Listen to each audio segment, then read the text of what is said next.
Inoxia Oy on teollisuuden palveluyritys. Tehdään koneasennuksia, kunnossapitoa, erinäköisiä projekteja pääasiassa tuonne metsä- ja puujalostusteollisuuteen sekä voimalaitoksille. Meidän toiminnassa meillä on aika laaja kirjo kaikennäköistä kalustoa, ihan käsityökaluista monennäköisiin nostovälineisiin. Meillä on koneita, laitteita ja henkilön nostimia. Sitten toimintaa tapahtuu tuolla teollisuusympäristössä, niin meillä on aika laaja kirjo, mitä me tarvitaan vakuutuksia, jotta meille on kattava turva.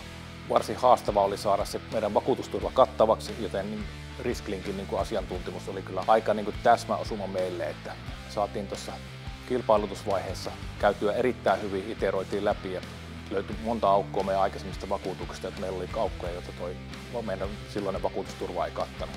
Me saatiin todella hyvä määrittely meidän vakuutustarpeille ennen kilpailutusta.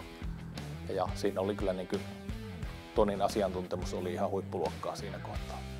Joo, jos miettii, että mikä on erityisesti jäänyt Risklinkistä mieleen, niin mulle jäi siinä kilpailutusvaiheessa niin selkeällä pitkällä kokemuksella Toni haistoi sieltä tiettyjä asioita niissä vakuutuksissa, mitä ei itse voinut tullut mieleenkään kysyä tai jos olisi asioinut suoraan vakuutusyhtiön kanssa. Ja hän oli kokemusta, että miten eri vakuutusyhtiöt vastaa ja minkälaisia vakuutusturvia ja minkälaisia rajoja näillä yhtiöillä on. Niin siinä kilpailutusvaiheessa jo tämä Risklinkin asiantuntemus, että mitä vakuutusyhtiöitä kannattaa ottaa kilpailutukseen mukaan. Ihan kaikkia vakuutusyhtiöitä ei välttämättä kannata lähteä kilpailuttaa samalla kilpailutuksella, että se on taas sitten isompi työ ja sitten tulee isompi projekti siitä kilpailutuksesta.